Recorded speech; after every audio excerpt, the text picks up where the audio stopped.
The federal government wants our electricity to be cleaner, but today a report from a Saskatchewan tribunal looking into the economic impact says the regulations will cost billions of dollars and thousands of jobs, and the Saskatchewan government says it just won't be complying with Ottawa's new clean electricity regulations that are expected to come into effect on January 1st. Well, Bronwyn Eyre is Saskatchewan's Justice Minister and Attorney General, and she joins us live in our Saskatoon studio. Good afternoon, Minister. Lovely to be here. Thanks for your interest. So, Minister, I looked at this all day. There's a lot of details here, but can you break it down for us, simplify it? What exactly do these new federal regulations require us to do or not do? Well, the clean electricity regulations, bottom line, mandate no fossil fuel generated power by 2035. That's basically it in a nutshell. And the impact of that is substantial, and you referenced that in your opening. But I mean, just a few numbers that I think are important takeaways from the independent report that was released this morning. $7.1 billion impact to GDP between 2025 and 2035, 4,200 fewer jobs, $8.1 billion in negative impact to our export economy, and up to $2,000 less for households to spend annually as they face increased electricity costs. There are a lot of numbers in there, but those are some pretty key ones. And I think one of the things that's important to keep in mind in terms of this is that Saskatchewan has a plan, and we've been putting forward the plan. Sask Power's been putting forward the plan. We've been putting forward the plan for a number of years, to the federal government and anyone else who will listen,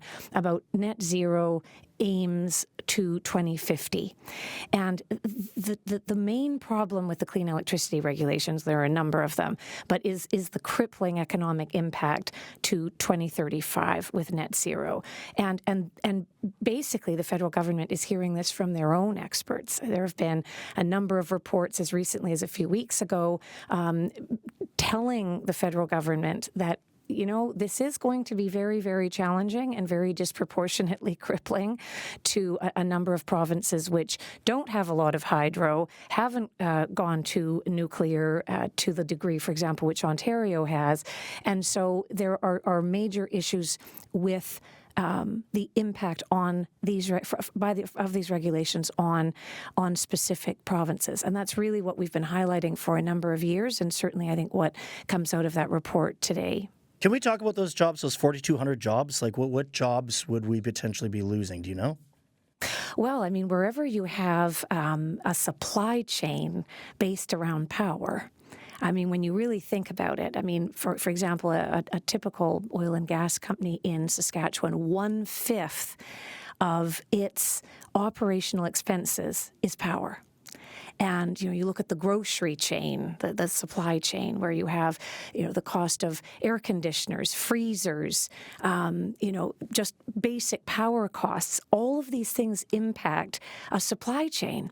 And the report goes into that in quite a great degree of detail. The supply chain impact, the impact on specific sectors, whether it's forestry, whether it's mining, whether it's manufacturing.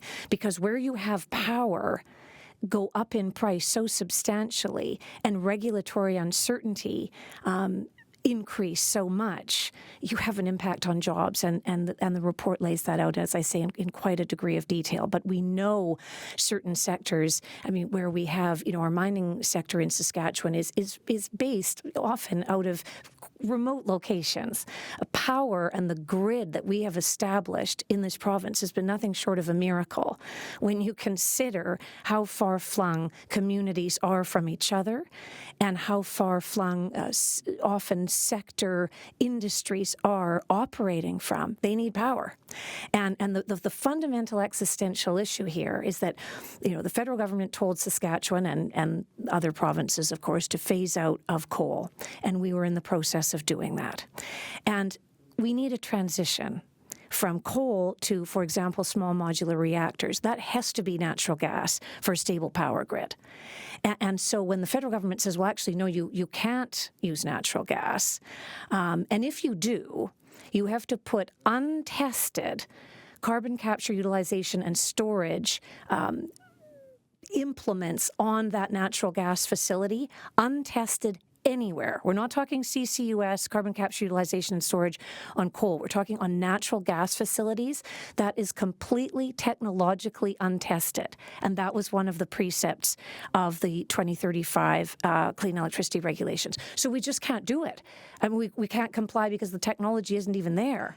So these are some of the things that we've been raising the alarm about for some time, in which I think the report and other reports, including recent federal reports, are pointing out.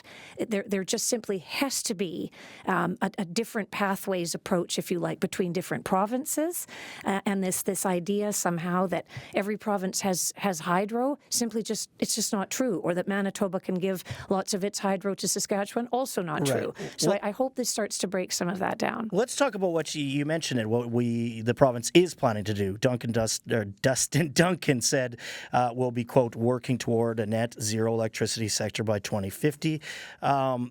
How are we doing that?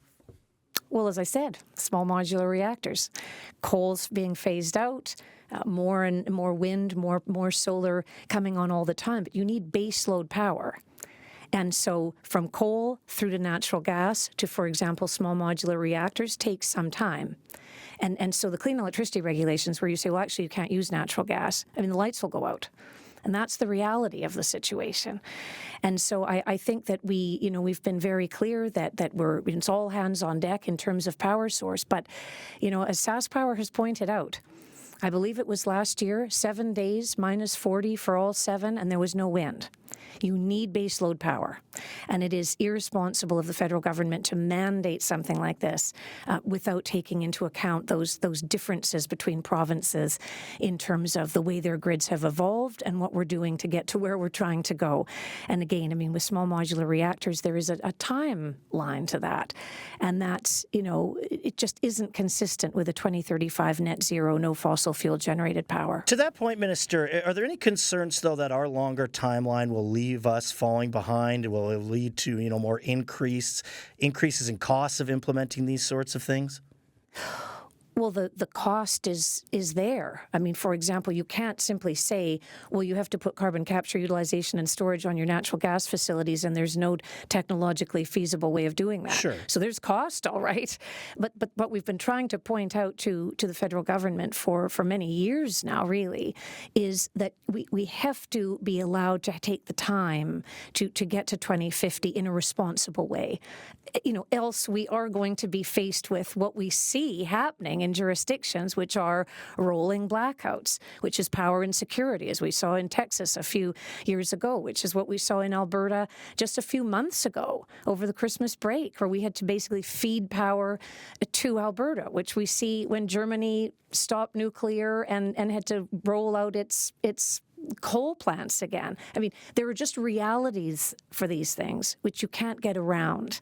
And that, I think, is what was important about the report and about sounding the alarm about really what comes down to economic feasibility and power security. And as a number of commentators have pointed out, I mean, no wonder this is seen as an existential thing for provinces when it's a survival issue. Power is a survival issue, and when electrical rates go up too much because you're transitioning too quickly and the technology simply isn't there, of course, it's a much broader impact on the economy. Minister, I'm sure this won't be the last time we're talking about it. I hope we get to do it again. Thanks for coming in. I appreciate it. Thank you very much.